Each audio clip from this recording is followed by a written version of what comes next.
রাজ্যের নবম শ্রেণীর পড়ুয়াদের জন্য সাইকেল কেনার প্রক্রিয়া শুরু। মোট 10 লক্ষ সাইকেল কেনার লক্ষ্য রাজ্যের। শিক্ষায় উৎসাহ বাড়াতেই এই পদক্ষেপ রাজ্যের। শিক্ষায় উৎসাহ বাড়াতেই রাজ্যের পদক্ষেপ।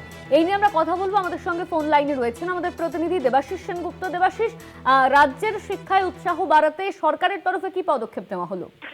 দেখো, মুখ্যমন্ত্রী মমতা বন্দ্যোপাধ্যায় চিন্তাধারায় কিন্তু যে প্রকল্প, মস্তিষ্ক প্রসূত যে প্রকল্প সবুজ সাথী প্রকল্পে, সেই সবুজ সাথী প্রকল্পে রাজ্য সরকার এই প্রকল্পের আওতায় রাজ্যের নবম শ্রেণীর পড়ুয়াদের জন্য প্রায় 10 লক্ষ সাইকেল কেনার প্রক্রিয়া শুরু করেছে।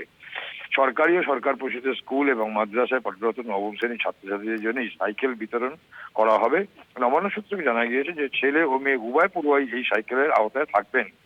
পাশাপাশি সাথে জানানো হয়েছে যে মোট 10 লক্ষ সাইকেলের প্রয়োজনকে দুটি পৃথক ভাগে ভাগ করা হয়েছে। প্রতিটি লটে থাকছে 5 লক্ষ করে সাইকেল। নির্ধারিত যোগ্যতা পূরণকারী ভারতীয় প্রস্তুতকারক সংস্থাগুলোর কাছ থেকে এই সরবরাহের দায়িত্ব দেওয়া হবে। টেন্ডারের শর্ত অনুযায়ী সংশ্লিষ্ট সংস্থাগুলোর পর্যাপ্ত আর্থিক সক্ষমতা, বার্ষিক উৎপাদন ক্ষমতা এবং এর আগে সরকারি সংস্থাকে সাইকেল সরবরাহের অভিজ্ঞতা থাকা বাধ্যতামূলক এরকম সংস্থাকে বেছে নেওয়া হয়েছে। সেই নির্বাচিত সংস্থাগুলি সরবরাহ করা সাইকেলগুলি বাধ্যতামূলক গুণমান এবং এই সংক্রান্ত সমস্ত মানদণ্ড পূরণ করতে হবে। বিশেষ করে ব্যুরো অব ইন্ডিয়ান স্ট্যান্ডার্ডের শংসাপত্র থাকা আবশ্যিক করা হয়েছে।